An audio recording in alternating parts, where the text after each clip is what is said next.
बोले पुष्प वाटिका में एक हिरण अपनी हरिणी के साथ विहार करता हुआ मस्त घूम रहा है, और हरी हरी दूब, छोटे छोटे अंकुर उनको चर रहा है, प्रसन्न है।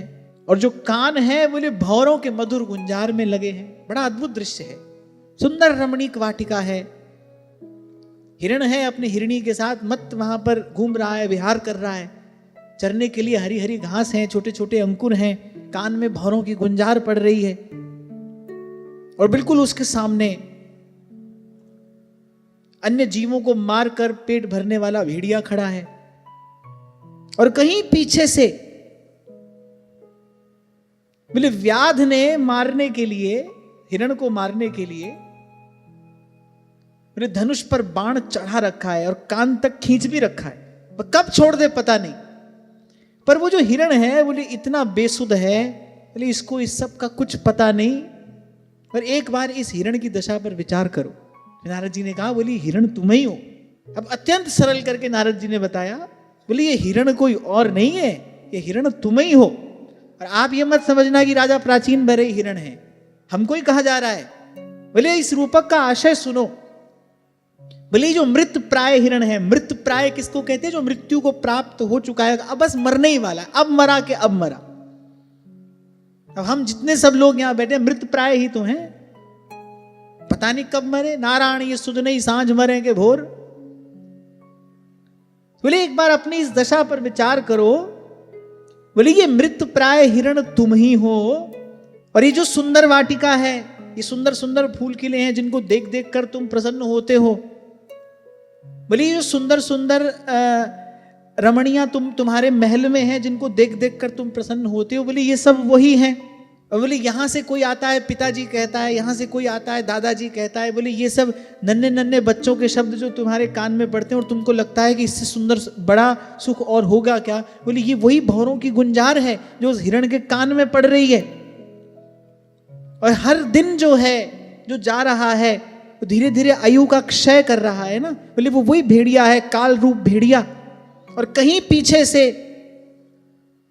पीछे से जो मृत्यु है वो कान तक बाण खींचे बस तैयार बैठी है। श्री स्वामी जी महाराज ने भी अपनी वाणी में यही उदाहरण दिया। काल फिरत सर सांधे, ये जो सर सांधे है ना, ये बड़ा महत्वपूर्ण शब्द है। बोले काल घूम रहा है, और कैसे घूम रहा है? बोले शर संधान किए, माने शर संधान करने जितना समय भी अब वो नहीं लगाएगा, बस उसको केवल बाण छोड़ देना है। और उसका प्रहार अमोघ है, व्यर्थ नहीं जाता। काल को जिसको ले जाना है भाई वो लेके ही जाता है। उसके प्रहार से कोई आज तक बचा है? भगवान भी आते हैं तो भी काल भगवान आते हैं, बोले प्रभु आपका कार्य हो गया आप चलिए, तो भगवान चलते हैं, अपने धाम को जाते हैं। स्वामी जी महाराज कह रहे ना काल फिरत सर सांधे, सर संधान किया हुआ है उसने, बस एक क्षण लगेगा उसको वो तीर छोड़ देने में, वो बाण लगेगा और बस जो है वो सब यहीं का यहीं धरा रह जाएगा।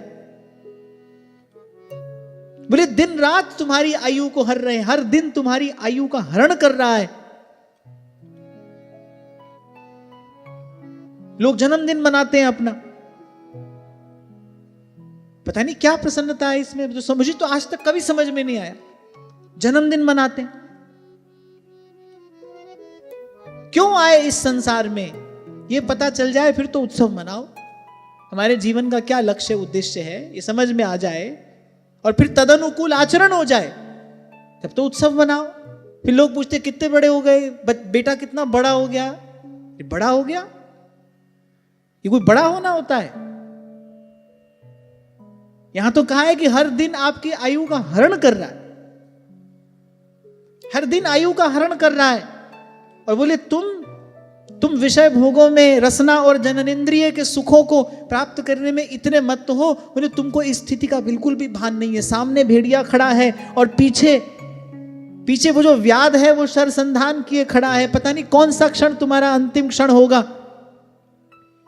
बोले वो बाण से तुम्हारे हृदय को बींध ही डालना चाहता है और तुमको तनिक भी सुध नहीं है, और तुम यहां इन कर्मों में लगे हो। तुम स्वर्ग आदि लोगों की प्राप्ति की उस दुराशा को अपने हृदय में पाले हो। माया को संग त्याग, हरिजू की शरण लाग। माया को संग त्याग, हरिजू की शरण लाग। जगत सुख मान मिथ्या, झूठो सब साज है।